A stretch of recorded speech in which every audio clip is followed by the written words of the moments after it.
Okay, everybody, thank you for coming back to the Xanadu Review. As always, my name is Pressure John Anders, but you can just call me PJ.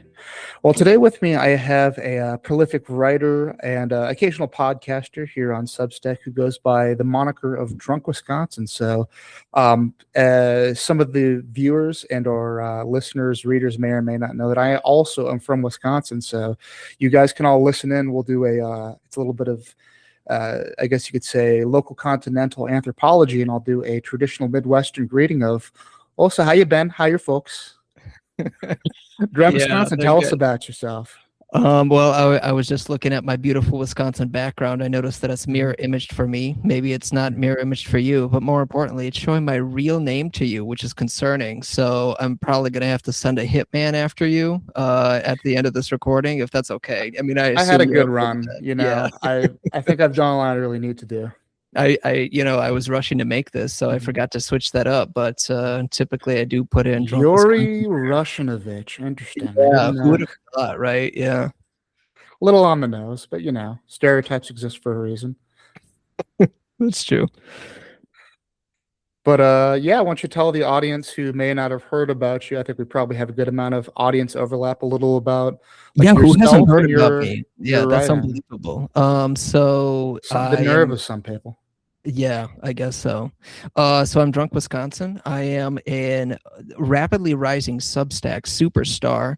I started writing regularly about a year ago, almost exactly, when the second kid was born, and I had all sorts of sleeplessness that drove me to, type away on my phone as I sat there in a rocking chair, rocking him to sleep in the middle of the night.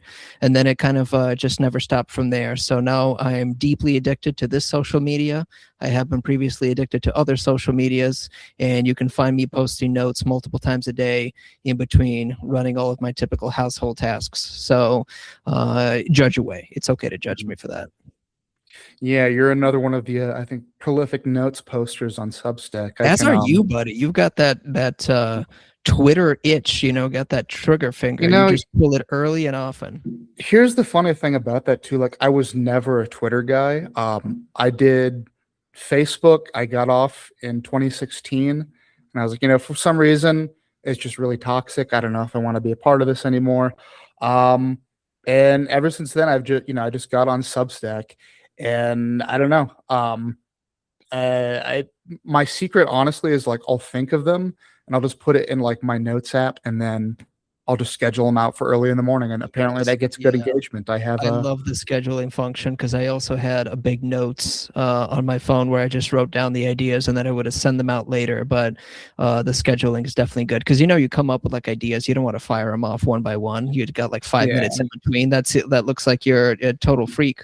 But you come up with a good one on like a Thursday night. Engagement's gonna be shit. Let's be real. We gotta, for sure, first couple days, that's the golden hours for me. I totally agree. Completely agree. Yeah, it's a weird work schedule, kind of like early morning when the real people, because there's a lot of real people on Substack, right? So essentially we're getting the big boys and girls with big boy girl and jobs, and so they're just up early in the morning working out or whatever, and then they go to work and they work their email job and they check their phone in the meantime, and that's where they see us. I was shit posters. Shout out to the unemployed shit posters who, that's all they do all day. So there are a couple of young people on there, which I'm very concerned about, because I don't like to see the young. No, it's scary. It's terrifying. You need to bully them, in my opinion. So like, I was young and I was on Twitter a lot. And I got on Twitter like in 2010, 2011, like early days. Right as it was taken off. Yes. Yeah. And I was posting under my real name like an idiot. Right. And even used my real picture at one point like an idiot.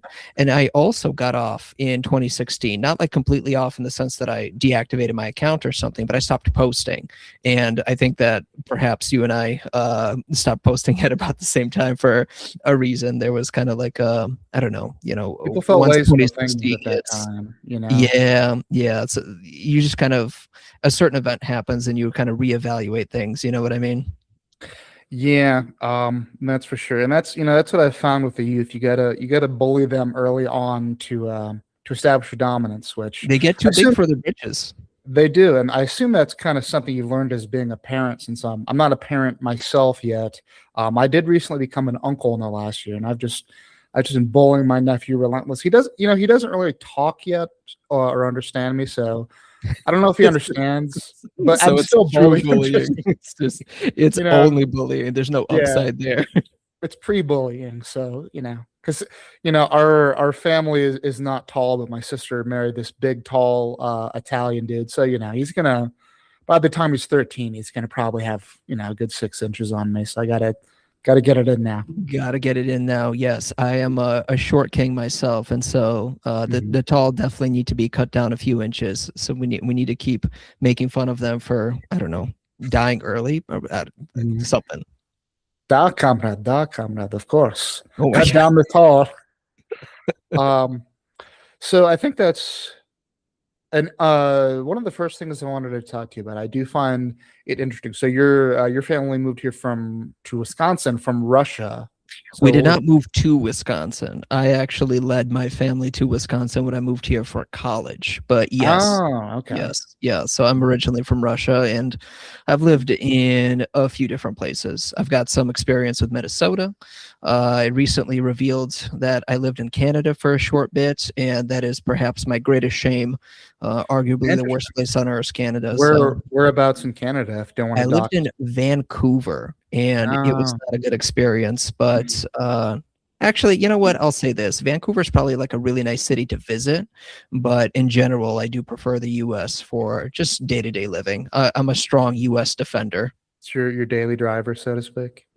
Yes, Yeah. absolutely. No, I maybe that's why we vibe because I lived in Canada until funny enough, I moved to the United States shortly before 9/11 from Canada. So that was a really, really big culture shock for me. I lived in Halifax, Nova Scotia, and then we moved to a Wow. small town in Michigan, and then 9/11 happened, and I was immediately suspected as having a hand in it because I was a foreigner. Even though my Uh, parents are from America, but I thought I was supposed to be the secret Indian, but really you're the secret Muslim. And it's hard to tell. With the Canadians, I mean, there was the War of 1812, and they might have just been biding their time since then. So, you gotta keep an eye on an enemy, I guess. okay, so I'm sorry. Are you actually like Canadian from birth, so to speak, or were you just like? No, I was born in the United States. My family moved there. I was very, very young. Mhm. But both my parents are American citizens, and then we came back and again like um early 2001. So it Right. was yeah, Okay. it was a culture shock. And again, even for me with American parents, and America and Canada, sorry, Canadians, uh, incredibly similar culturally. Totally. That that having been said, there is enough of a difference, and maybe this was the '90s slash early 2000s. It was definitely a culture shock. I think part of it was not to blame it all on 9/11, but it went like giga patriotism as soon Yes, as I it moved did. here. Yes, that was When absolutely. I'm not going to tell you that. That's a secret. Shh, nobody tell anybody. But Mhm. I will absolutely agree that there was a strong patriotic, kind of like a jingoistic movement, and I feel like that was memory hold a little bit. There was like a backlash, right? Part of the Mhm. like Obama election was a part of that backlash, and I feel like we strongly moved away from that. But absolutely, all the yellow ribbons and the bring our troops home and all the, I don't Freedom know. fries, the Yeah, canceling of the Dixie Chicks. absolutely. I mean, kids in schools like packing People boxes for joke, but soldiers. I know I do have some Zoomers in the audience. It's like a cliche joke, but like people legitimately like freedom fries were on the menu for a while Yeah. because people were very mad at the French for not going into Iraq or Afghanistan with us, which history might have vindicated them on that one. It's not Yeah. historically gone well. Invading Afghanistan as a Russian, you probably know. Yeah, I Basically for anybody. no, for sure. Well, actually, invade as a Russian, I know that invading any country is a bad idea, and perhaps now as an American, I know that invading any country is a bad idea with all sorts of It's hidden. almost always a bad idea. it's just so many like secondary effects that cannot be pre-planned or unforeseen consequences, as some might say, right? So I thought I was going to make fun of Canada, but in fact, I feel like Did you have something? no, I No, they just deserve it. they deserve it. They're I pretty mean, good natured, I think. I feel like they have a strong. I had a note about this that resonated with at least some Canadians, but I feel like there's a strong, like a hatred almost for the United States, in the sense that they have like a jealousy and like a short Yeah. man syndrome, in where they like always compare themselves, but they always want to differentiate themselves as well.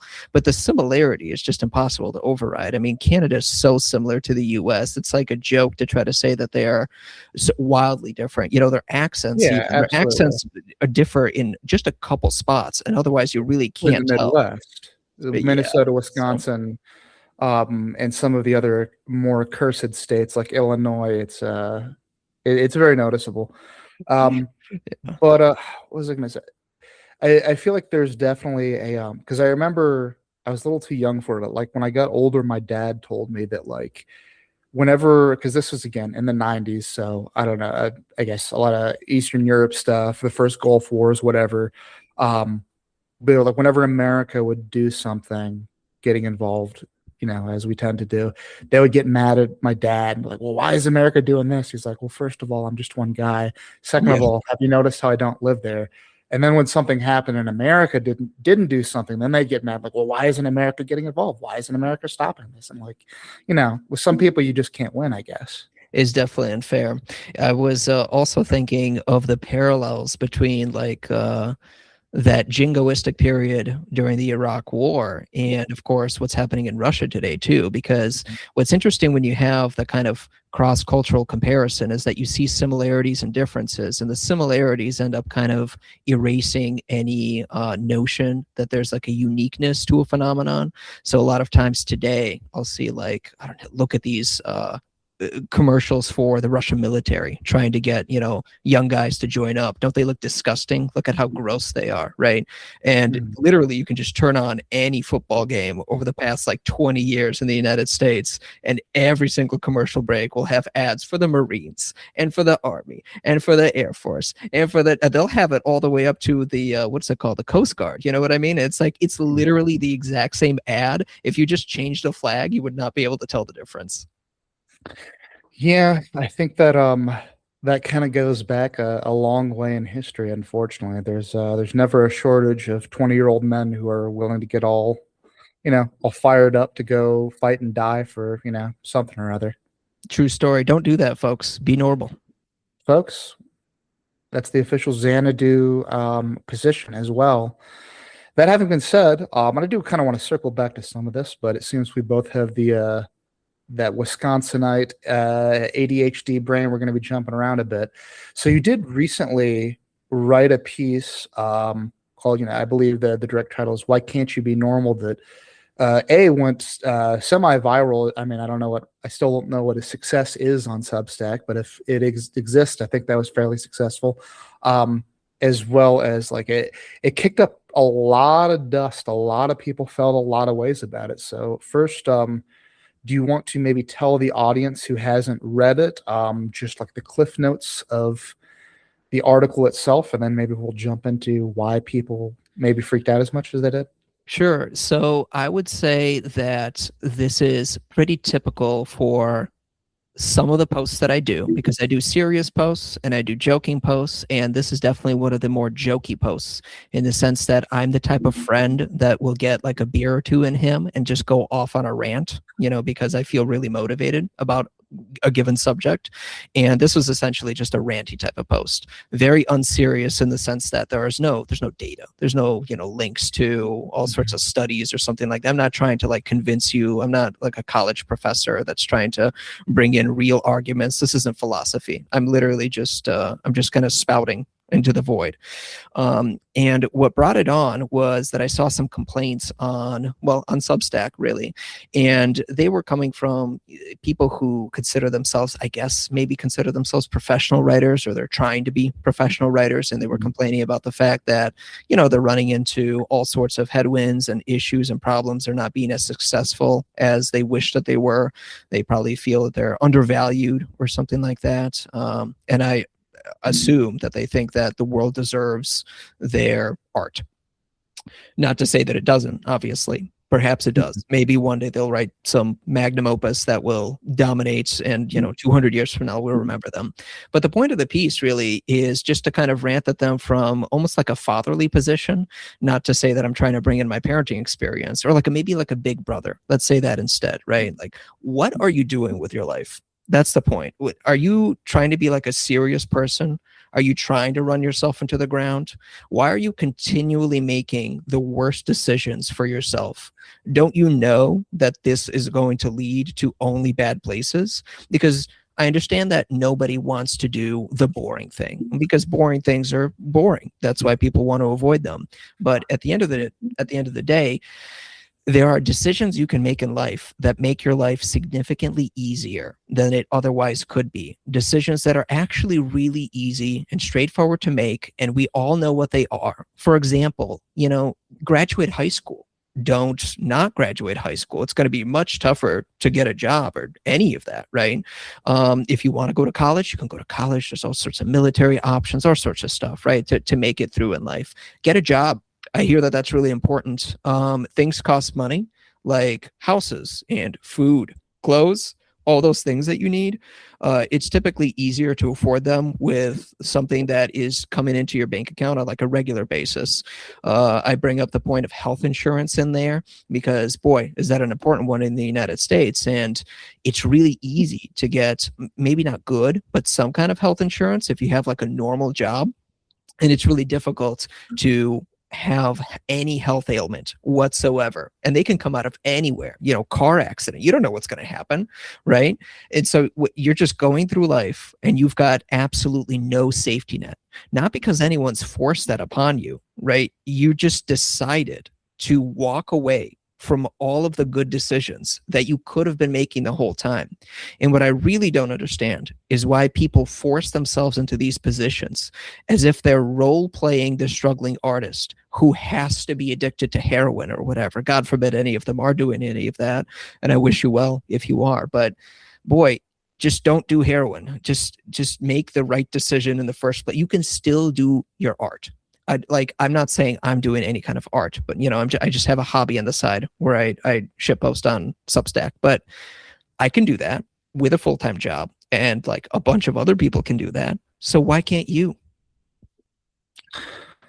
That seems to be the question. I think it's hey, good rant. It's the fatherly listen here, sport, a little messy. It's definitely coming through, but I do think so I'm kind of in a lot of ways I like to think of myself, if you think of yourself as like the maybe like fatherly advice or shit posting. I kind of think of myself as like the somewhat of a neutral observer sometimes, since I've been around the block and had some interesting life experiences. I think it makes it easier for me to just kind of see things from a bird's eye view and not get involved, which has its ups and downs. But all that to say, that's kind of what I saw. There was a portion of people who I think are probably your regular audience who took that as intended. And then also a lot of people who were not your regular audience who really got mad at that, which, right off the bat, I've had a couple articles here or there, hit a similar critical mass as you have, or, I think when you're of we're similar-ish size, as you start to see like, oh, here's the regular readers, but sometimes something breaks containment, and then it becomes a part of like the meta discourse. And you really made the artist types very, very upset with that one. And which is something, and maybe it's also my nature as a Midwesterner. It's like, yeah, do the art stuff if you want, but also, have a job, have a backup, think, even if it's not a 9 to 5, think long term. Don't try to be Kurt Cobain or whatever. But it was definitely interesting to see like what to me felt like a fairly innocuous thing to say. I But mean, then just like these two bluntly, I, groups. I Yeah. I was rude. Let's not beat Mhm. around the bush. Like I intentionally made it. I don't want to say like I wanted to offend people, but I wanted it to be spicy at the very least. It's not fun.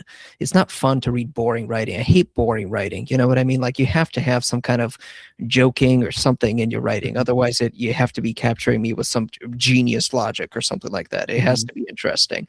And so I try to make it interesting, but you know, for me, the final takeaway at the end of the day from all the feedback is that this is something that I guess I didn't consider when I was writing it because I really thought this was going to fly under the radar. I didn't think anybody would bite on it or anything like that. But Never the ones you think that are gonna just go, never, let me little shoot something off really quick I and then it gets don't big, get it. I don't understand what the and people vice want. versa. Oh my God. But so what I'm trying to say is that I think this is all about perspective in the sense that people want to look at themselves a certain way. They are painting a picture of their own life. And the normies, so to speak, are embracing their normalcy and they believe in their normalcy. For example, people strongly opposed to my argument often brought up the point that I am abnormal by whatever metrics. And they would bring up the fact that I'm from Russia, or the fact that I'm on Substack, or the fact that I'm incredibly handsome, any of those things. But at the And end of the humble day, too. yes, that's right.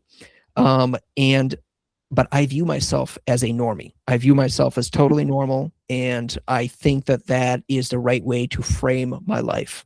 Clearly, for the people that I upset, they like to think of themselves as abnormal.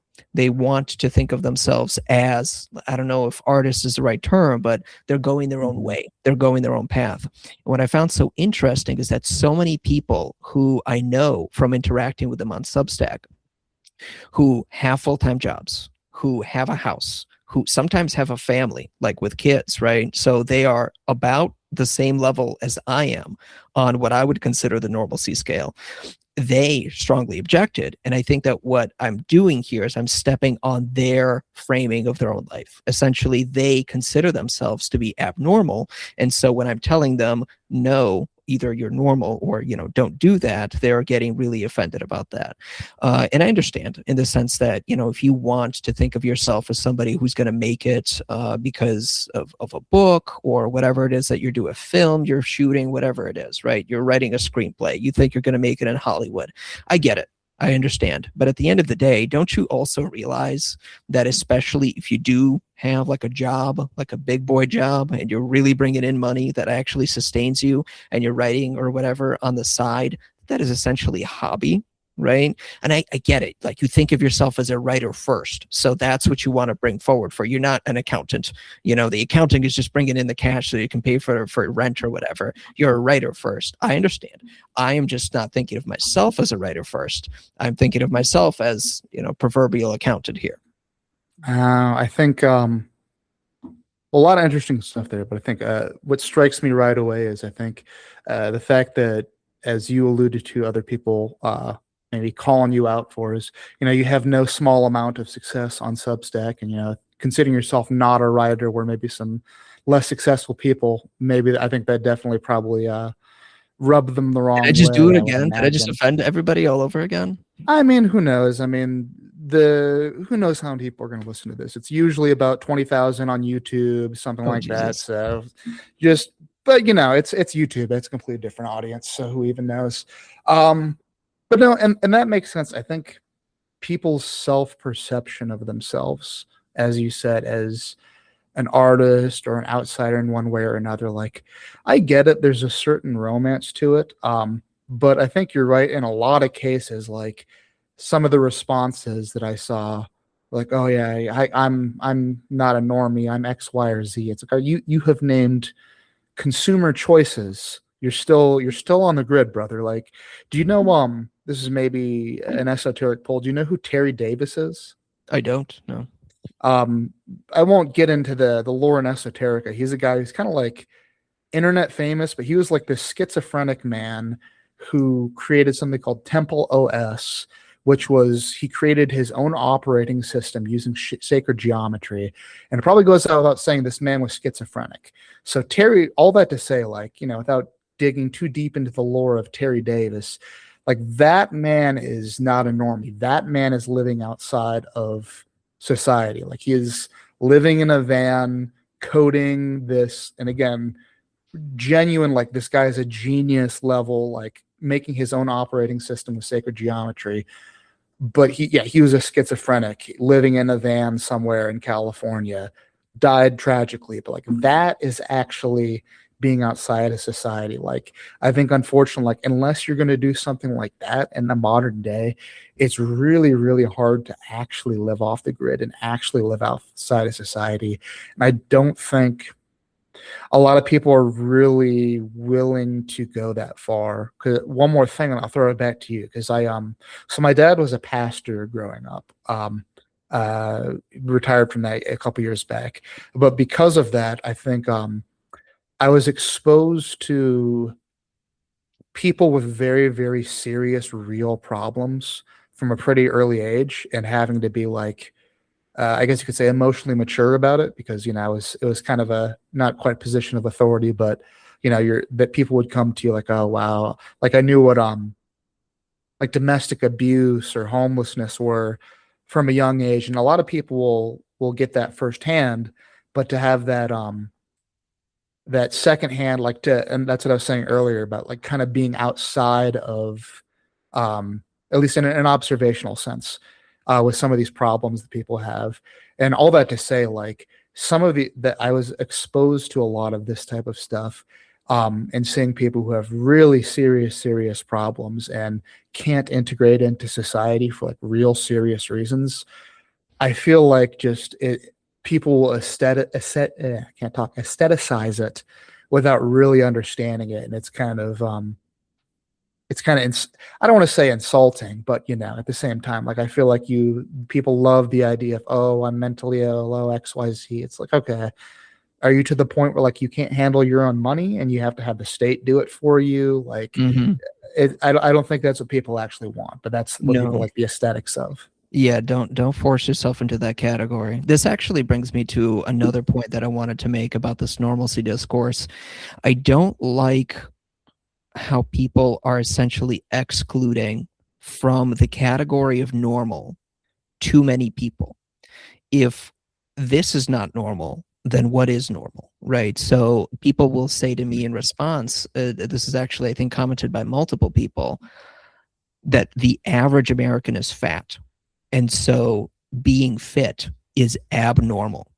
Mhm. And I think that that's absolutely insane, because that excludes millions of people from the category of normal, which I think is absolutely delusional, because there are fit people all around me. They are everywhere and they're totally normal. It's completely fine. So if you're starting to categorize normalcy as something that is essentially just like what am I trying to say? A caricature, right? A caricature of like a Homer Simpson type or something like that, right? Where he's out of shape and he's working a 9 to 5 and he's got a house in the suburbs. I mean, are you telling me that everybody that lives in the city is not normal? Are you telling me that everybody that is self-employed is not normal? Are you really telling me that it's not normal to start your own business? Because I'm pretty sure that there's like 5 lawn care companies in your tiny town, and there's also like 5 construction companies in your tiny town, and they do windows and siding, and they're all started by a single dude, but there's a lot of those single dudes. And they're also in the town over, and then town over that. They're everywhere. They're all across the United States. So my category of normal, I think, seems to be significantly wider and more inclusive of a variety. There's a lot of differentiation within the normal category. This actually is similar, in my opinion, to the autism situation, to bring up another spicy subject, because it seems like too many people are being lumped into the autism category that are not necessarily autistic. Essentially, we're just ascribing a personality trait, which is very widely distributed, to the autism disease, which, again, to bring it back to normalcy, we're attributing too few characteristics to the normalcy category, because I think that normal people come in all shapes and sizes. You know what I mean? Like you could take a randomly selected super normie. You point them out. You know which one do you want to point? Okay, there's your go. There's your 5 selection. There's like a woman in her 50s, and there's like a man in his 20s. Whatever. They're all perfectly normal, but this person has cancer, and that person's experienced some serious trauma in their childhood, and that other person had like an alcohol problem or something that they got over. There's all sorts of stuff happening to literally everybody everywhere. And if you're going to exclude all of them, who's going to be left? Who is normal then? You know, you're going to find like one Joe who's working accounting for like a big 4 accounting firm, and that's the one normal guy, and everybody else is abnormal, which just by definition, that's not how that works. Hmm. Well, I think that's what you and I are both alluding to earlier, that people really like this idea of themselves as like this romantic, edgy outsider, which I guess honestly, I think it's a part of the American spirit. Really, it's For not really sure. something that is totally new. Um, I've sometimes called it it's like rebellion against standards that don't really exist anymore. I've sometimes called it Yeah, like the eternal Reagan administration of the lib mind, and not to totally make it like a political faction thing, but I think it skews a little bit more towards like the liberal types really like this idea of themselves as this downtrodden, plucky outsider, where conservatives tend to like want to self-conceptualize themselves as the normal one, which arguably at this point, just based on numbers, that's maybe kind of switched around a little bit. for sure. Um, Yes. but with the autism thing, it's making me think, because I went to a barbecue, very normie coded activity last weekend at my sister's house. And it was great, and this was even bad. It was just something that I observed. It was, but a couple people were sitting at the table. 2 women were talking about like, oh, their ADHD. I was like, oh, my ADHD does this, and it's like this, and I can't do anything. It's like, oh, well, my ADHD has me doing X, Y, and Z, and blah, blah, blah. Oh my And I God. feel like They this is they how, say they walk into a room and they forget what they were walking into the room for. They have ADHD. how Jesus Christ, unique. everybody does that. Every And maybe single they human do. being. But point being that like it's medicalizing normal human emotions. But what really struck me was like the way that they personified their quote unquote mental illness, their ADHD. I guess I'm getting a little spicy as well. So like, it's like this external other that I feel like that's how like a medieval peasant would have understood like a demon acting on them. It was just very interesting to see people's self-perception of themselves like that. Yes. You don't have anxiety. You just are anxious. You know what I mean? Like at a certain point, we are taking away elements of typical human behavior and codifying them under these labels that then end up being these, I don't know, like markers of here I am. It's almost like Star Wars is your personality, but then like having this condition is your personality. But in reality, that's just your personality in the sense that like you're just like a neurotic person. It's okay to be a neurotic person. You know what I mean? Like everybody has neuroses. The guy that you think is super confident at work and he does not have any of these neuroses that you think you have, he's also got something. Like I assure you, he also walks into the room and feels a little self-conscious. And I assure you, he brings up memories from like 15 years ago where he embarrassed himself in front of a cute girl in high school. And now he's just like, it's all he can think about for the next 5 hours straight. And he keeps shoving it out of his mind, but he can't. Everyone does this. This is totally typical. You are a normal person and it's okay to be normal. It's actually good to be normal because abnormal is not just the genius. Abnormal is, as you were saying, also really, really tough to live with. There's more, like out of all the people that are truly outliers in human society, the majority of them are on the bottom end of the scale. Very few of them are at the very top.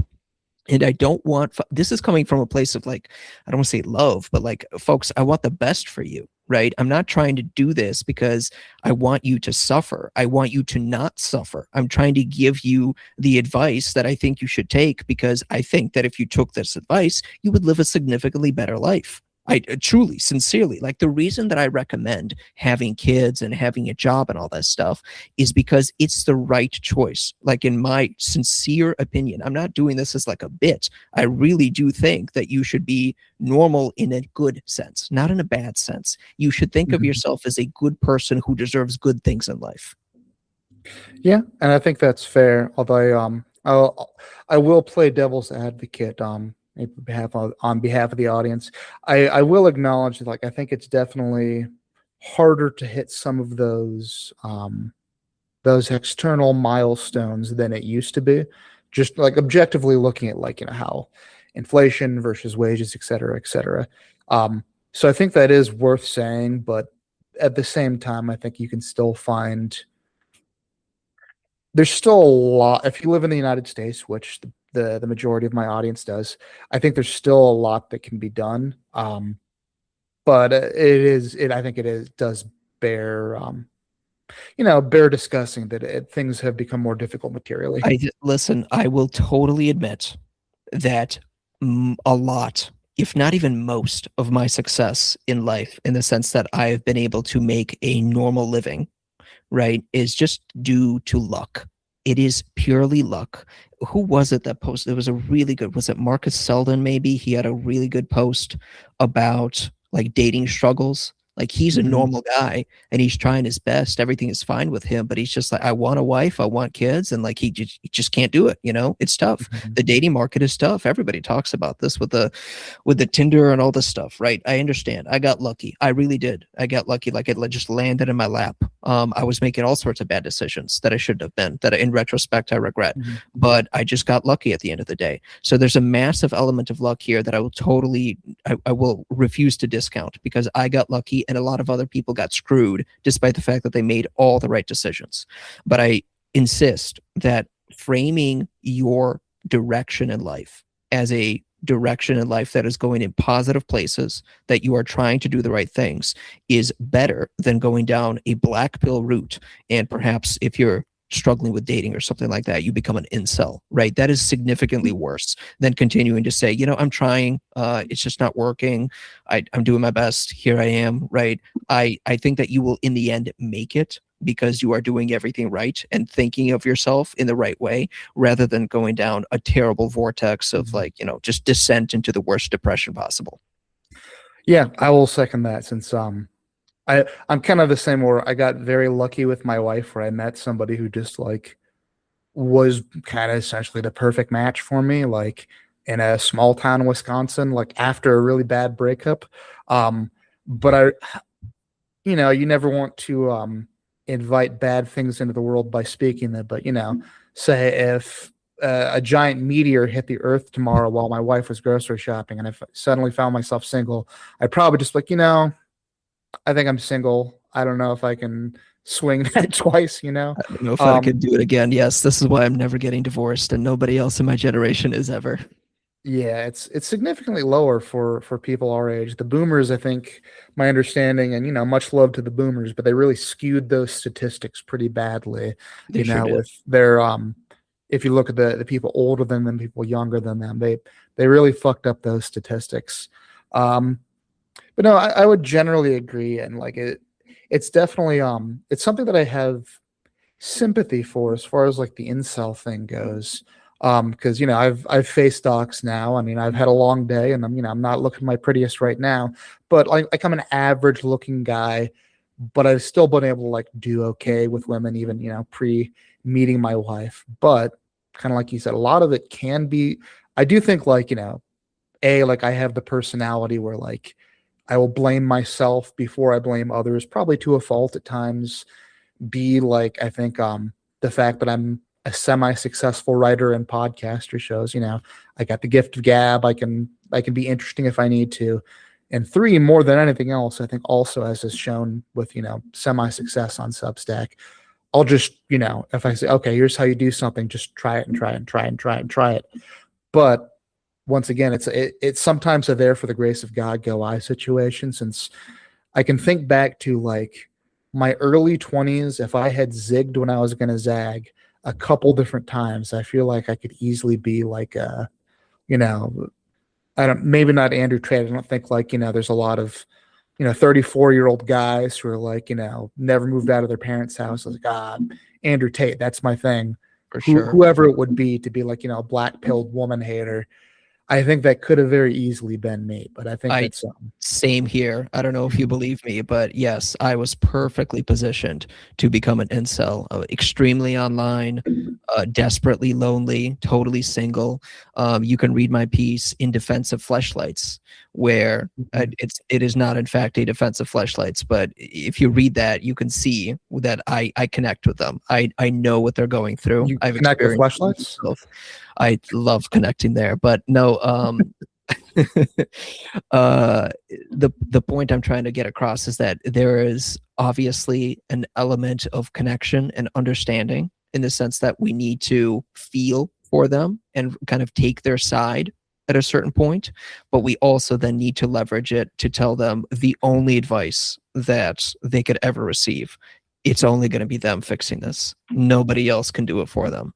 They are their salvation. But nobody's going to come fix it. Nobody's going to hand you a girlfriend. Nobody's going to make you get your shit together. It's just going to be you. And I'm so sorry about that, because it really is like a tough realization. I had a hard time coming to terms with it. I assume many other people, as they got older through their 20s, I would assume, also had to come to the same realization. It's really tough. It's legitimately tough, but the only way out is up. Yeah. This is maybe somewhat of an odd question, but given the fact that you said you're terminally online and lonely and whatnot, I don't know if you're much of an anime guy. Have you ever seen the show Welcome to the NHK? No, and I've never heard of it. Yeah.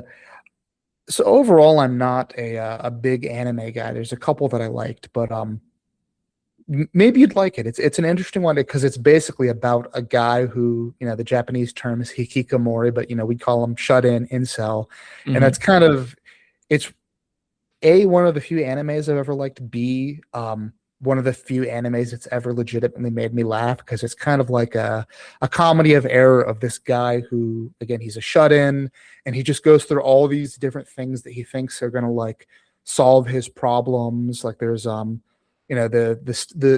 crux of the show is there's this girl. Oh, he's gonna, the pretty anime girl who's gonna come save him.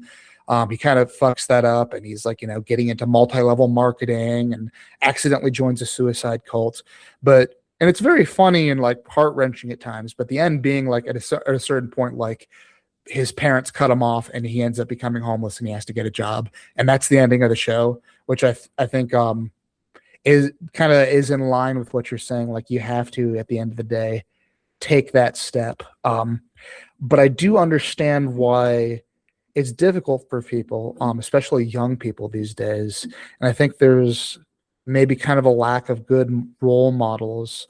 And I think maybe sometimes that's where people like you come in, since that's what I admire about your writing style / persona, because it's very easy to, I have in my notes here, like, the finding the middle ground between the heckin' wholesome Chungus and Andrew Tate, which is to say, it's the I don't want to put it in a, we'll just be both of us combative today then, I guess, that kind of Reddit coded male feminist types, like, oh, I could never understand incels, blah, blah, blah. And then on the other side being Andrew Tate, like that's kind of what you get in somebody who will talk to you straight, particularly for young men, and not just do like, frankly kind of masturbatory stuff. Like, I'm picking on Andrew Tate. I don't really know Clavicular, who's that guy, the looks maxing guy. Yeah, those are essentially just terms that we throw around for a general phenomenon, because they are not like the only guys. There are smaller profiles. There's people that, I don't know, wherever they exist. Do they exist on Twitter mostly, or I don't know? I would imagine, yeah. So they exist everywhere, and there's smaller profiles and bigger profiles. Those are just the number ones. They're like the leaders. They're the captains of the team, so to speak. Not to say that there's a team, but they're the representatives for that kind of advice that's being given. And I totally agree that the Reddit advice is absolutely terrible. I think you do see this guy on Substack, and I really want to avoid being this guy. And I think that some people have already kind of pigeonholed me as that guy. But there's a type of guy that is like a dad and a husband, and he's very kind of, how do I put this? Like, men need to get their act together. We need to do better. They love that Like when phrase. Bill Do Cosby was better. like, "You need to pull your pants up," but like just for men. But yes, but like what they're asking for, the actual pulling the pants up is more like just say certain things on the internet, kind of just code yourself in a kind of really easy to swallow pill format that is palatable to the average white liberal woman that lives in the United States today. Mhm. And I don't think I'm that guy at all. And I'd like to think that everybody who reads my stuff sees that there is I think you've kind of got like, more spice. I would like to think so. And I appreciate you saying Uh, those kinds of words about me, because that is literally the line that I try to walk, because it's not interesting if it's not spicy. And it is also false if I'm telling them anything else. well, because I think you've referenced this before. Like, I think to me, like the ultimate, like the character and the actor example of that is Ron Swanson slash that actor who plays Ron Swanson, where like Yeah. he is just the most performative, like my name is Ron Swanson. I mean, I saw him do stand up once and it was terrible. It's like, I'm going to say generic liberal platitudes about Hmm. feminism, but I'm going to do it in the cadence of your dad. And oh Hmm. my, and it's like, these aren't even jokes, but it's like a masculinity minstrel show or something. Cause like he is like the most effete, like Hollywood, liberals like, oh, but I do woodworking. It's like, all right.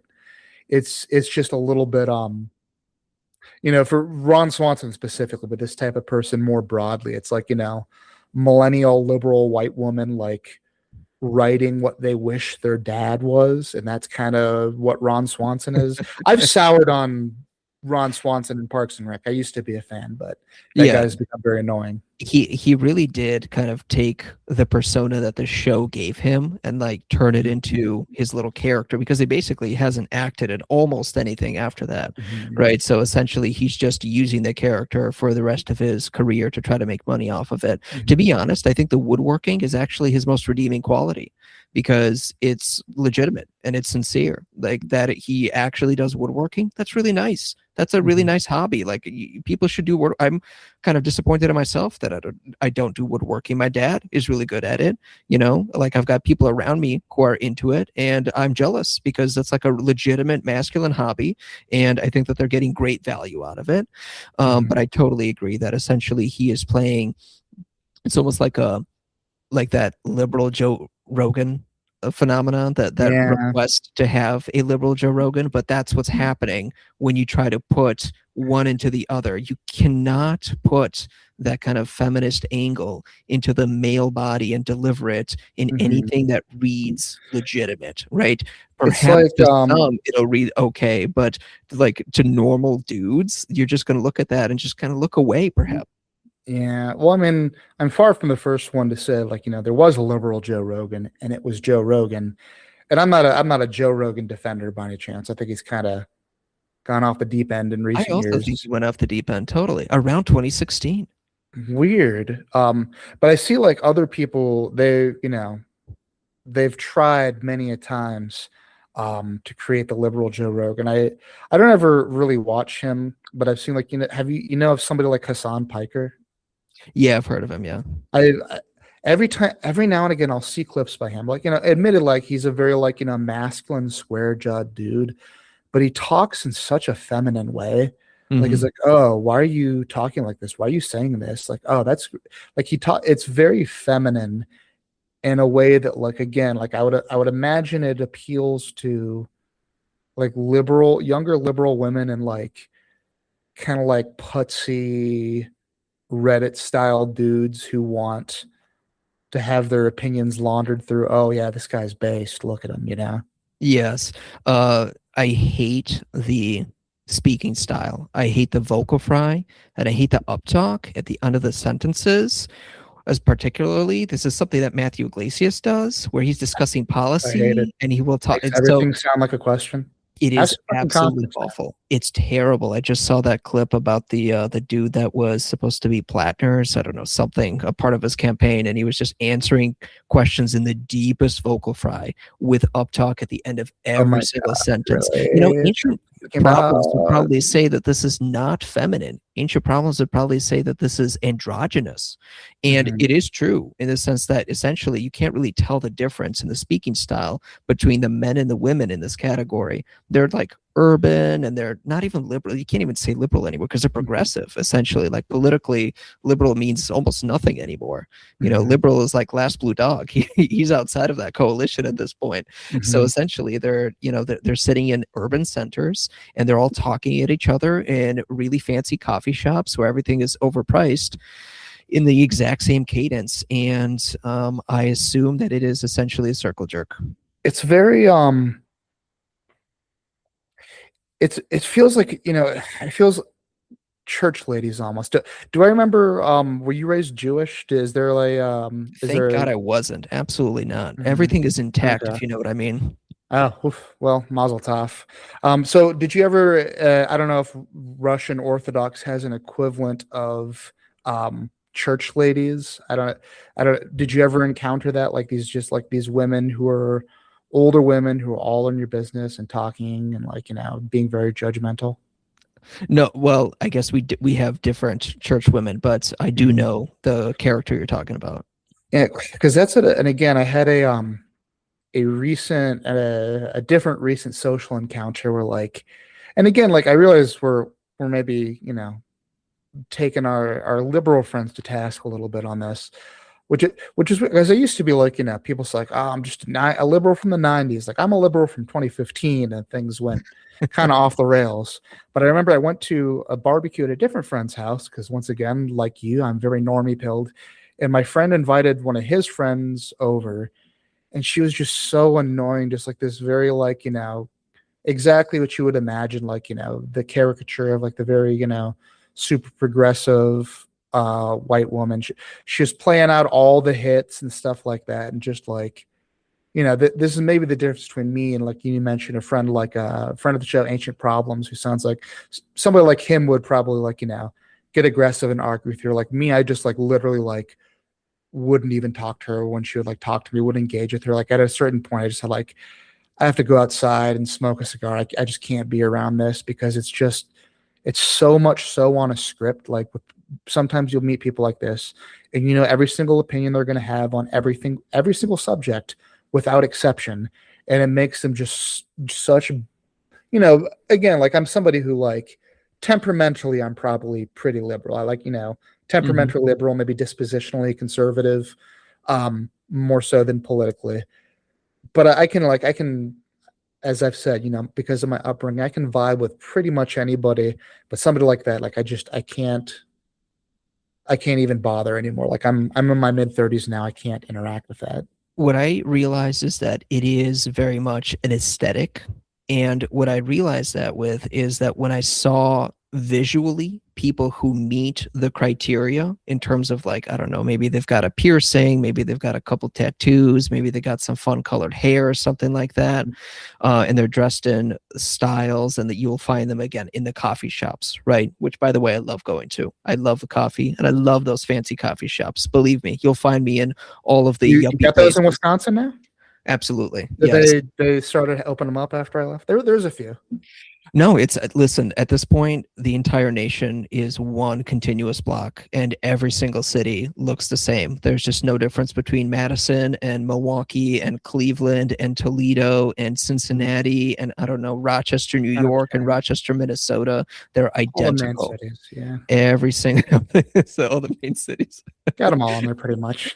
Um, yeah, because the other ones don't count because the other ones are outliers. So you got to look at the other cities. No, so it is like it's essentially just an aesthetic. They're taking on and they're saying all these things because it fits the aesthetic, and you realize that when you find somebody who meets the visual cues, but then has opinions that are unique and different. And you're like, oh, so hold on, you can separate the one from the other. They don't come together in a package, because it seems like people are just buying a package. You know what I mean? Again, but like Mhm. you're into Lord of the Rings, so you just got all the Lord of the Rings stuff. That's what your whole personality is. You got the little ring on your chain, and you got the sword hanging up on your wall, right? That's your whole Mhm. personality. It seems like that's what they've done. Yeah. It has kind of all become one thing recently, hasn't it? It's I don't know. It can sometimes make conversation difficult. Like that. I actually had uh fellow Substack or Rajiv Ram was there. I invited him. He was in town, and it was very interesting to see this woman interact with him because Rajiv is an Indian gentleman. He's also gay, but he's kind of in that Walt Bismarck or formerly was in that milieu, and he's kind of more of a conservative guy. And it was really interesting to see her try to like readjust a couple little things that he would say because he was kind of the same way as me, like not starting fights for no reason, but it was just when you see somebody like him, you expect he'd be X, Y, or Z, but which is really like why I like the guy a lot is I like somebody who's a little bit off the beaten path and is going to have an interesting opinion more than just the generic liberal opinion or the generic chud opinion. Yeah, for sure. Somebody like me, and I think I just accidentally wrote myself out of the normies. Oops. Hmm. Yeah, well, you talked long enough. You have unfortunately you're no longer a norm. You have to turn in your card, unpublish that piece. But I think that does kind of speak to the point of the piece is that, it's maybe more aspirational, not like you are X, Y, and Z. It's like a way of being. Yes, a way of being. That's right. A way of thinking of yourself.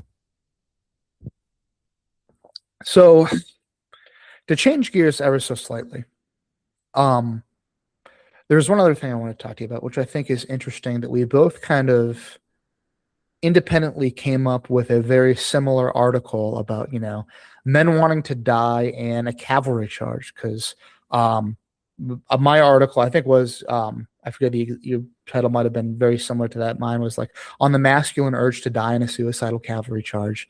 Yours like men want to die in a cavalry charge or something like that. And I was wondering if you want to tell me how you came to that because it's interesting that we both kind of came to that same conclusion independently.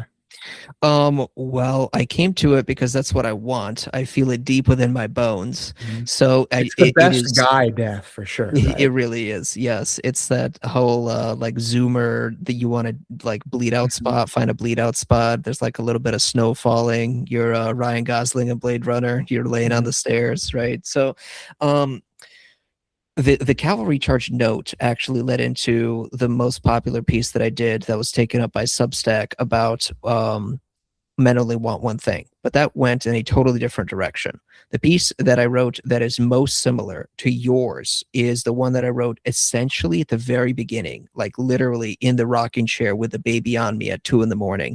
That's called Make More Male Movies. I like the alliteration. I really like it. That's good. I have resisted putting alliteration into every single piece that I write because somehow it just rolls off the tongue or in my head. And that one was about a Russian cartoon that I watched growing up. That was about the Battle of Kulikovo. So essentially, it was like the Russians defeating the Mongols. Long story short, a Mhm. beautiful cartoon, only 20 minutes or something like that. It is linked in the piece, so I do recommend people watch it, even just for like a little bit of, again, it's short, so you don't need to understand much. But if you do watch it, perhaps you'll find why there was like a young me in our apartment, swinging like an imaginary sword around, defeating the Mongols around me, because it really resonates with me. And ever since then, basically throughout my life, I've always captured moments where I've been kind of awed by something that is extremely powerful. And I don't know what the emotion is. I don't really know if there's a term for it. I just always called it power in my mind. But essentially, like moments of extreme, again, what's the, it's not anger, it's not happiness. It's like the moment where the hero steps up, right? It's the moment where it's Mhm. the last stand. It's the moment where you're going to die. and it's you make it through to the end because every movie has a happy ending, but it's that moment of sacrifice. It's the moment where the relieving force shows themselves up over the mountains, right? It's the moment where it's the Pelennor Fields battle. It's the Battle of Helm's Deep. It is all those moments where every single time I see it, I'm just like, there's something deep within me. Like literally, I feel an emotion somewhere in the pit of my, I don't know, chest, so in solar plexus somewhere. Mhm. And what I've realized over the years is that essentially this is like a biologically ingrained piece of me that I think is supposed to come out during moments where it would have been necessary in our historical past. So moments where, the family is under attack and I need to sacrifice myself in order to save my wife and children. That is what I'm feeling. So in that moment, I would have done my duty, but today I'm just kind of like looking at a screen and not really knowing what it is that I'm feeling or how to describe it. Mhm.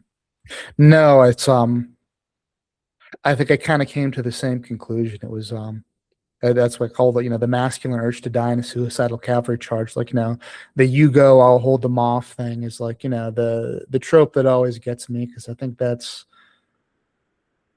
I think especially I put the masculine man angle to it, of like I feel like we desperately just want to like sacrifice ourselves and serve, like our your wife, your kids, whatever. Like that's kind of all you're really wanting. That's maybe there's not a always super healthy outlets for that urge, and maybe that gets back to like the Andrew Tate thing, or maybe people are mad that like you there's not really a great causes a lot of the times anymore. And like as you No. see like modern conflicts and Ukraine or Iran, it just feels so senseless in the modern day. And it's a lot more like what I covered in my piece, like the end of The Last Samurai, where you're charging into Gatling guns, and it just there's Right. nothing really elegant, or there's maybe in the specific case of The Last Samurai, like the dramatic charge to die as with your way of life, but there's not really something for that anymore. A long time ago in a humanities class, I made this point, and the teacher, whoever, really liked it, and it stuck with me ever since because I just came up with it in the moment. But I was talking about how, like, back in the day when we were fighting battles, we would fight close, like face to face, right? You were within some kind of like proximity to your opponent. And then as we've invented firearms, and now with this horrific, nightmarish drone combat that we're seeing come out of Ukraine, right? It is disembodied in the worst way possible. I mean, talk about disembodiment on the internet. This is significantly worse than that, right? You are physically there and you're in danger, but you don't even know where your opponent is. You're just flying drones at each other, right? And so we have lost that. Listen, I unironically think that what we need to do to like fix, so to speak, as people like to call it, healthy masculinity, right? I think that what we need to bring back is battles. Like there's already like LARPing, but there's already like real recreations of battles. And I don't mean like the Civil War recreations. I mean like people dressing up in armor and they're like hitting each other. I don't see why we can't dress up young dudes in armor and give them like padding and make sure that their blades are dulled so that nobody's getting seriously somewhat injured, a little bit. Like Mm-hmm. we've all done a little backyard boxing in our days, you know what I mean? Like you get a little Mm-hmm. concussion that just comes with the territory. So instead of football, like just put them out there on a field and have them feel some sort of camaraderie with each other about how they're standing shoulder to shoulder trying to fight the enemy, right? And have them shake hands at the end of the day, like good game, right? And have Mm-hmm. somebody come forward as a leader and figure out that they're actually really good at strategy for these battles, right? And they can actually take up the flag and they can lead the charge or something like that. I feel like that would be legitimately healthy and super fun. And I think that there would be a lot of uptake. Like I think people would enjoy it because you can see it in the young guys today. Like video games are great. They're fantastic. They're deeper than they've ever been. But are you really telling me that I can't take that kid out to the real world and put him in a real scenario like that and not have him feel something significantly more interesting than he would ever experience in a video game? I think we could. I think the problem is that the video games are better than the real life we currently have, which is boring. which is terrible for especially for young dudes who have so much testosterone. I mean, it's just pouring out of their pores. I mean, they're just oozing in it. Put him into like a Viking Mhm. ship and have him go on like a mock raid. Have him howl at the moon in the middle of the night. You know what I mean? They need to Mhm. get blasted on some sort of like moonshine as they're out there on the ship on Lake Michigan. Accidentally set fire to a cabin or something like that. That's what you need to do. Yeah, I mean, I don't disagree. I think like historically we had up until pretty recent, like most societies have had some ritualized version of this, and that maybe we feel like we've grown out of it, or like we've evolved past it. But I don't think it's any coincidence that we're seeing a lot of these. We'd call them mental health issues now. Some in the past they might have called them spiritual issues, and just like I don't think that these urges go away. They just get sublimated into, like you said, video games, or heaven forbid, some being violent in an antisocial way. But um, I don't know. I think that's kind of one of those things. It's like kind of being lost at sea. Like the more thirsty you are, the more seawater you drink, the more thirsty you get, and that's kind of how it is with.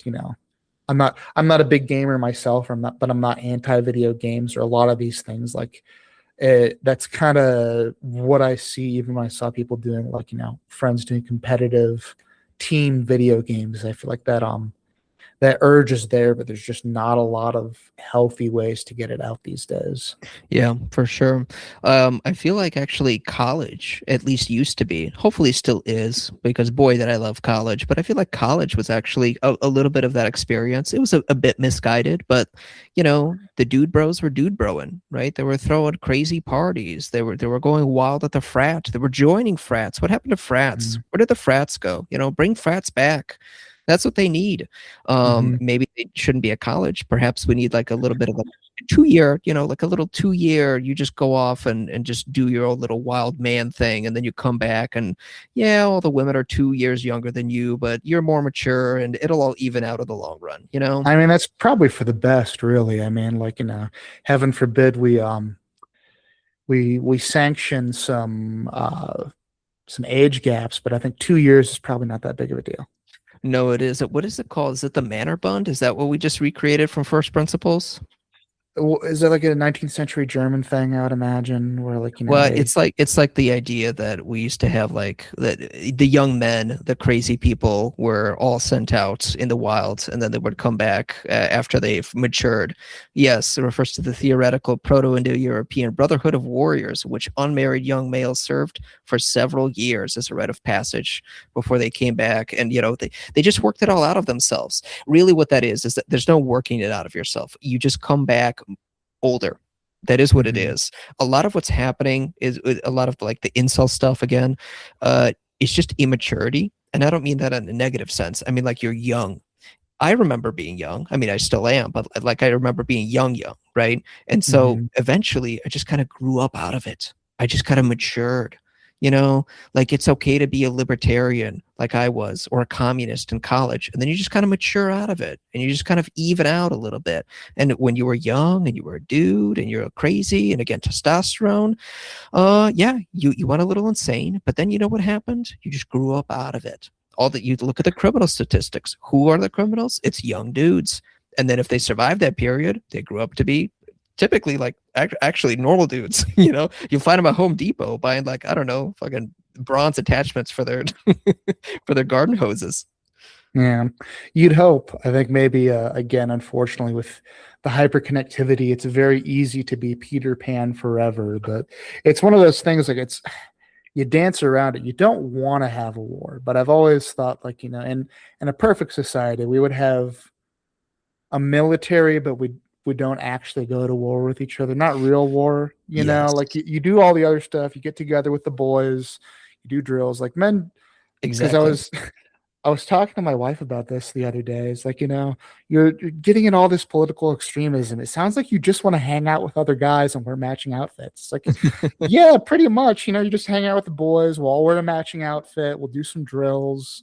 we'll maybe beat the shit out of another set of guys. It'll be fun, but it'll be good for us. Yeah, it's adult Boy Scouts is what we need, or again the Mhm. Marines, but without the requirement to go kill or be killed. That would be really nice. I'm a big fan of the civil service idea of where if we could Mhm. implement something between like high school and I don't know, 18 to 20 again, right? And you serve in like a formal civil service and you build roads in the middle of It's not the nowhere. worst idea. We've done that before as early as, recently as like I'm not quite sure how long the Civilian Conservation Corps lasted. Yes. Yep, Um, exactly. but and again, that's maybe one of my more unpopular opinions is the older I get, I also went through a libertarian phase and a communist phase, funnily enough.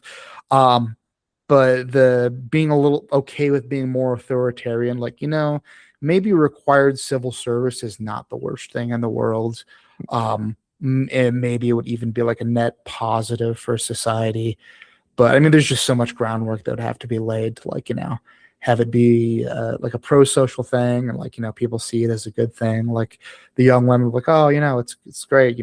Drunk Wisconsin. He did his 2 years civil service and went and like, and I'm just spitballing ideas. And in the mornings, you'll go and like clean up a highway, build a road. In the afternoon, you get to get drunk and do mock combat and beat the shit out of each other and just start Yes. every day again, something like that. Yes, I'm that is just throwing actually ideas normal. out No, there. these are actually good ideas, and this is Mhm. totally normal. This is what's supposed to happen, particularly for young men.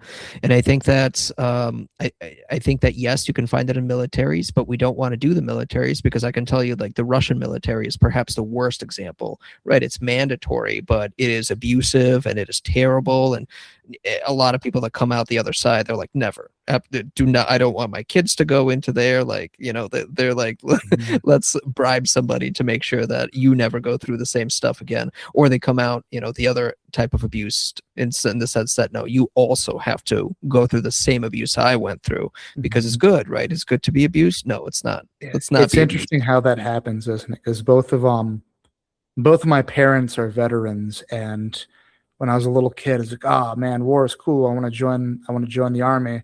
So I was like, I don't know, 6 or 7, maybe 8 years old. And my dad made me watch like the opening scene of Save It Private Ryan. And I was like, ooh, no, thank you.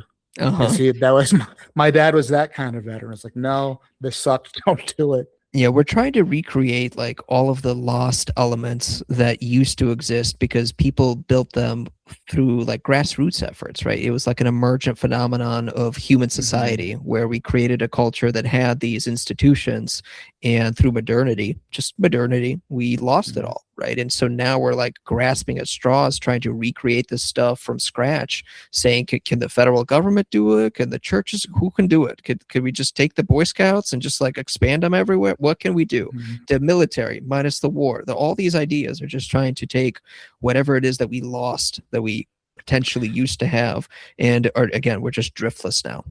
Yeah. Well, I mean, that's the problem, right? It's very easy. We're joking around here and having fun with it, and I'm enjoying the conversation. But when it comes to like real solutions, it does become more difficult because I think you hit the nail on the head, really. That I think in a lot of ways, there's been just all of these wonders of modernity that you don't have to spend 12 hours a day in the field. You don't generally, I mean, it's becoming more of a problem recently, but you don't have to worry about the other tribe coming over to your village and burning your crops, raping your women, and killing you. And this was kind of the historical constant for basically everybody throughout all of human history. And really only in like the last maybe 100 years has it been a little bit more normal. But we do lose some of that friction that I think is important, that like makes people who they are. And like, how do you reverse engineer or engineer from first principles some of these things? Because we keep on saying, okay, we don't want to go to war, but traditionally that's what people did for these things. We're kind of dancing around it. Yeah, because what we're looking for is struggle, right? Where we live in a struggleless world where everything is easy, even though people love to complain. But Jesus Christ, is it easy? I mean, my God, you literally have to be historically ignorant to think that things are tough now. Things are as Mhm. easy as they've ever been. We're just getting it handed to us. And because we have no struggle, we're living these disembodied lives. I think that that's a lot of what's happening with people going deep into the internet and down internet rabbit holes. They're just not living in the physical present. They're not living literally in their bodies. They don't think of themselves as human beings, like monkeys, operating in the jungle. You're never going to be able to convince a monkey operating in the jungle that, I don't know, polyamory. I don't give a shit. Just fucking just name an internet thing, right? Whatever. Stick your Look pet peeve smacking in there. monkeys. That'd actually be Exactly. pretty funny. But like when you're struggling, when you're one of these ancestors of ours and they're out there, they're raiding each other and they're barely surviving, there's no question about what the meaning of life is. There's no question about like why you're waking up tomorrow. There's no question about what it is that you're supposed to be doing. This is why parenting is good, because parenting erases all of that. Where is the ennui? Where's the existential dread? Nowhere. You have to change another diaper. You have to wake up earlier than you want. You're too tired to feel any of that stuff. That's why it's healthy for people, and people are avoiding it for the Peter Pan syndrome that you referenced. And I forget who had the Peter Pan article on Substack that was really good, and I shared. Somebody, I don't remember his name, but anyway, it's just happening all across society because we, I think, are not struggling. We need to reinvent artificial struggles, not real. I'm not actually asking us to go back to poverty and to death and to disease. All of those were bad things, and we clearly got rid of them for good reason. But we caught ourselves in a trap where we are now experiencing additional negative consequences that we could have never predicted.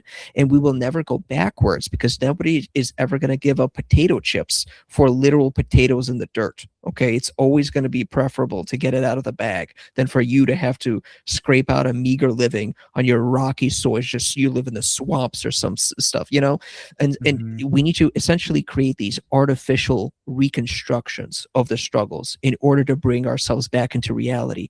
Working out, being physical, going outside, all that kind of, again, having kids. Boy, doesn't get more physical than that. Those are the things that reconnect you with your own humanity at the end of the day.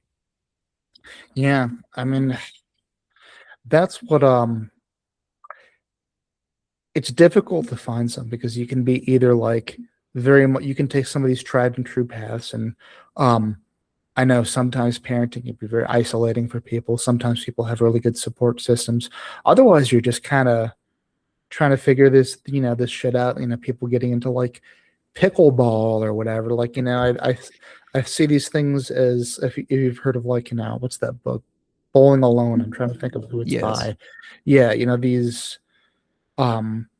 these activities that used to be something more social and having some like some gradiency to it in your community that I think we've lost. Like I played D&D with my friends once a week. At least it used to be, but now we just kind of get together to hang out. But that was kind of like millennial bowling. Like we just need to have an excuse to hang out every weekend. Let's just get together no matter what. And otherwise it's very easy to lose sight of that, and just it's very easy to get stuck inside your own head in one way or another. I totally agree. Yeah, I also did a D&D league with my friends in a friend's basement, and of course then we had kids, and so we couldn't make it anymore. But yeah, no, that was legitimately healthy because it was literally just getting together with the boys in a basement, and everybody has a beer, and we all just kind of like make jokes the whole time. It's not about the game; it's just shooting the shit, right? The game is just there. It's like you're just basically watching the game like on TV or something like that. That's all that's happening. Any of this stuff. It's just an excuse to hang out because otherwise, like, especially guys, like, it's harder to be like, let's just hang out every Saturday. It's like, oh, and do what? We'll drink beer. Okay, sure. But we could do that at home. It's like, all right, well, we're going to play games. So we have to have these little activities we come up with for ourselves. That's right. I just helped a friend move some bricks. Right. And then we sat down and drank a beer. That is a legitimately good thing to do. Like, you should help your friends move. You should help them garden. I had a tree come down in my yard, like, I don't know, some number of years ago. Same friend came over and helped me cut that tree apart so that we could log it to the dump and stuff. Boy, those are the right things to do. Again, it reconnects you with like your physical presence in the world. We love doing that shit. I helped my friend David recently. Like, we had to do some work in his backyard, or I had to put down some like outdoor carpet on my deck recently. I was like, "Ooh, yeah, this is fun. It's not a big deck because I live in an apartment. It's like, all right, well, let's still like get together. We get to measure stuff. We get to cut it. We get to drink beer. Once again, we love tasks. We love being given lists, stuff like that. That's right. It's our favorite. Accomplishing little quests. Yeah, we're very goal oriented in that sense as a gender. Yes, yeah, it's the standing shoulder to shoulder and talking about the thing that's in front of you, right? But what's really happening is that you're connecting with another. At a certain point, like the conversation gets icky. This is why dudes don't Uh, like talking about it, and why all the women that want us to talk about this stuff, they like, why don't you all that you gonna try to clinicalize it, right? The mhm. professors trying to turn this into like, well, men like, and I don't know, I can't even come up with the language, but they want to turn it into like a scientific experiment. And it's like, no, you just made it gross. I don't want to do that anymore. Can't I just kind of like hang out? Can it just be a dude? I don't want to be like a dude bro either. But at the end of the day, dude bros are like, they're just They're, guys. They're normal. they tend to be a lot more mentally healthy in my experience, more than contra what the stereotype is. That honestly, like, I need to get back into it. But back when I used to be going into the gym, like gym bros get a bad rap. They're usually pretty chill. A lot of times have good self-confidence. You meet the occasional asshole, your proverbial biff, but a lot of them are pretty chill, have good self-confidence, are willing to like help you out. So, and I've known like a lot of like toxic male, like Reddit style, male feminist types who are Bitter like people. way, way worse. And so sneaky. It's just, it's something inherently untrustworthy It's about it. just oozing out of them. They're just so bitter. Everything they Mhm. say is just got a little bit of like an aftertaste. You're like, oh, what is that? Why are you so sad on the inside? Why are you Mhm. taking it out on other people? I don't have a lot of experience with gym bros because I do not lift at a gym. I lift in my basement like Oh. every man should. I've got concrete weights. Well, maybe when I come back to the homeland and buy a house, but right, I'm out here in the West, and I have no gym. I have to use the apartment complex's gym. I have no concrete floors, unfortunately. Nice. Yeah, well, listen, anything as long as you can do something. Everybody's got to move their bodies.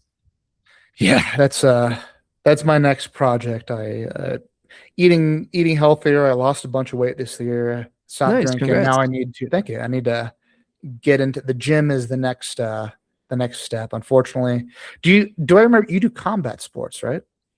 I was into MMA for a very long time, from Okay. around that like 2010 period to around that 2016 period. And I did Brazilian Jiu-Jitsu for maybe a year-ish, give or take. And then I also did judo when I was a kid in Russia. I did judo for a little bit as well. So I am not at all an expert on combat sports, but whoever's listening, I guarantee I can beat your ass. Okay. Well, I'm listening. Threat picked up upon. No, I just asked because, like, I was thinking about maybe trying to do some kind of combats or some kind of sport or something, since, like, I just don't really enjoy. I mean, there's something to be said for the dopamine rush and stuff like that. I don't particularly enjoy lifting weights. If I want to do some sort of something that has some motion to it, and Hmm. something that I can win or lose at, because I feel like that's the move for me. I'm in my mid 30s now, so like the testosterone ain't flowing like it used to back in my early 20s when I was really into going to the gym. So it's I really liked BJJ. I really did. And I wish that I could continue doing it. But unfortunately, you're prone to injuries. I have a friend who's just a couple years older than me who got into it, and he almost immediately broke his finger, and I had to take like, and you could just break anything. You really don't know what. If I could do BJJ with none of those risks, in the sense that like everybody that I'm rolling with is in on the mutual understanding that we're trying to avoid injury and we're just taking it really light, right? We're not going to be Mhm. angry and aggressive. We're just doing this for fun. Okay, we're just rolling around, we're just wrestling. Okay, if everybody could be in on that, then I would be down for it. But unfortunately, there's always a guy at the gym that you end up paired with, and that's what happened to me. There was like a purple belt or something like that, and he cranked my arm in an arm bar so bad that, I mean, I was too young, I didn't know, but I should have gone to the doctor to get it checked out. Ever since then, I think it's actually my right arm. Why am I pointing to my left? It's been weaker than my other arm. And so like as I'm doing, bicep curls or something like that, I'm always like one rep shy of the other arm. And it's just because of that. It's just the elbow's weaker now forever for the rest of my life. Isn't that fun? That is fun. So, I'll keep that in the back pocket when I'm choosing my high impact sports. Also, like like I said, I'm my mid 30s now. I'm not looking to go out there and get my ass kicked, but it's good to I think maybe get in a little bit better shape. But I don't know, maybe if maybe I'll try to get on Rogan and see if he can convince me to do. He's all about the Brazilian jiu-jitsu and taking human growth hormone, and maybe that's the time to start human growth hormone. And that's right. As long as you've got the exogenous testosterone, yes, you can do anything. get that fucking bowling ball gut like he has. Yeah, it's kind of sad, but at the same time, it's like he's old now, what are you gonna do? Yeah. Everybody Well, gets old. there's no way he's not on, Oh no, HGH. I'm pretty sure he's admitted to be at least being on TRT, which it's fine, especially if you're that kind of person, that's okay. I assumed that it was intended for like grandpas, but at this point, I don't know. I'm just gonna try to I'm gonna try to do all the maxing. I'm gonna go outside and I'm gonna like sun all of my body. I'm gonna mow shirtless, no sunscreen. What else am I supposed to do? You're Eat gonna hit your steaks. head in the face, your face with a hammer. That's the All the so the kids are natural doing ways these to boost days. testosterone. Apparently, I should dump my kids because that's lowering my testosterone. That's a shame. Oops. Interesting.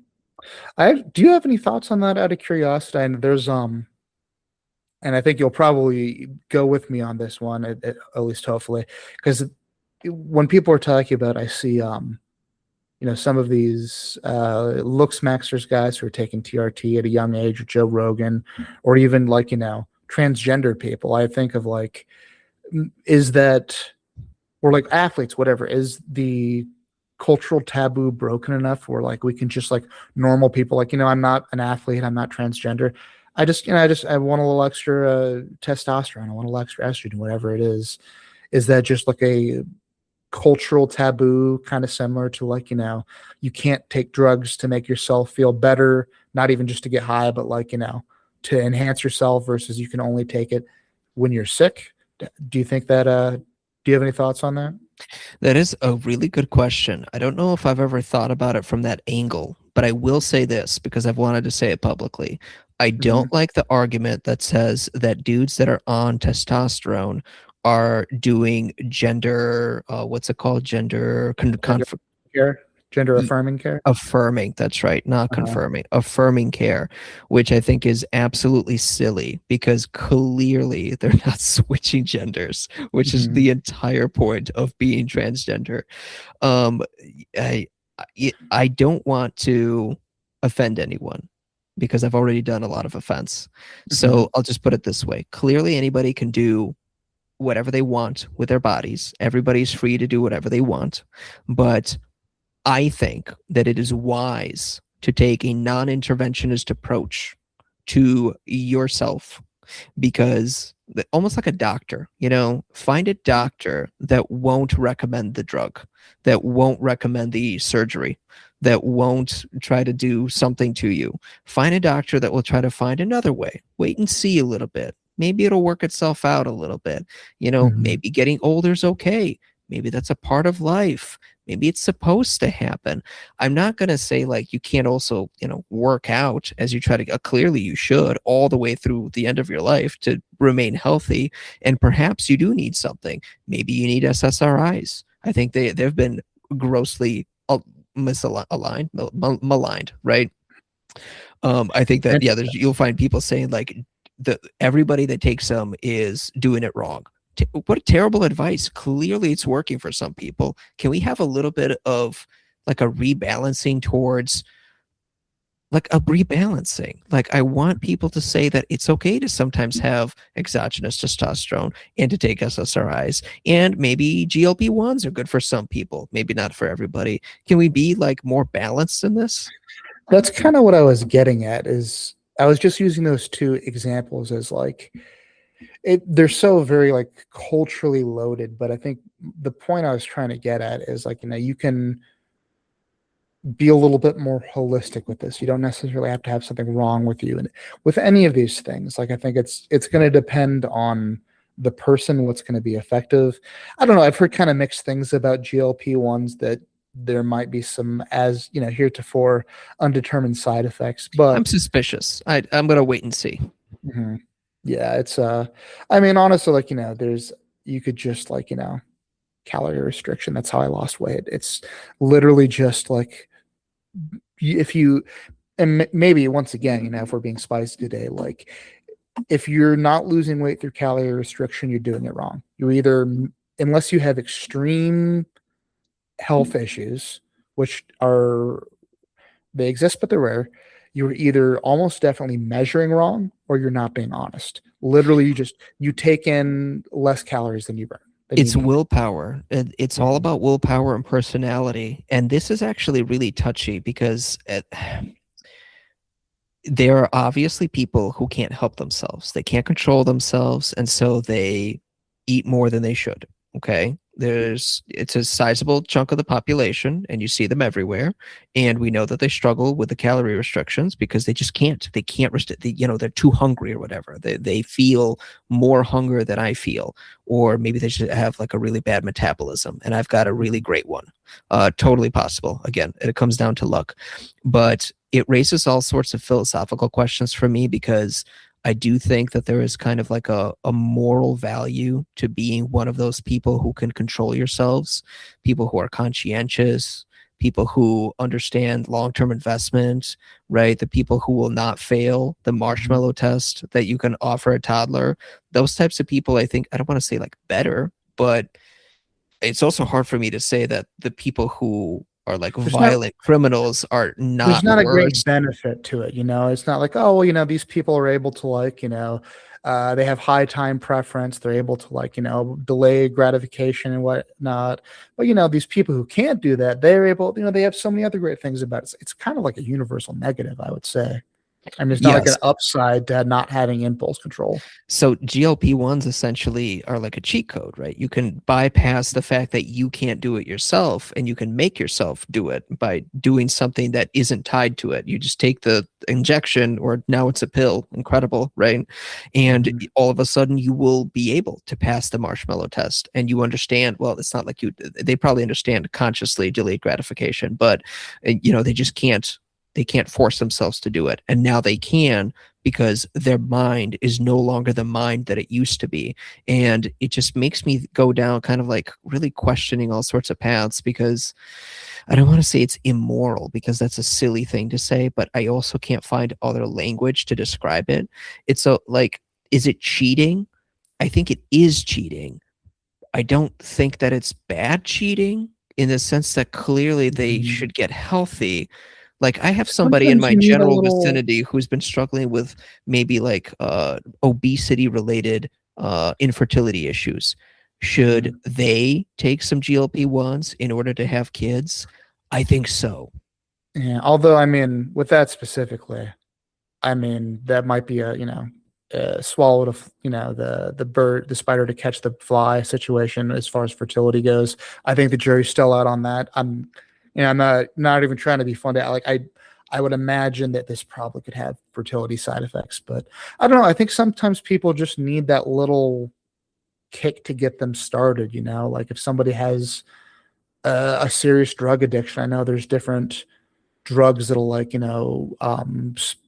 block like dopamine intake for alcohol, or like, what is it, methadone for heroin. Like, I don't begrudge that, and I guess Yes. maybe that's kind of what I was getting at earlier with some of like the hormone stuff, is like, maybe it's just a cultural thing to be like, changing the way we see things. Like, it's maybe not the natural way to do it, but we don't live in a natural world. I think to just say straight up willpower all the time, maybe, maybe some people just need that extra little push to get them Yes. started.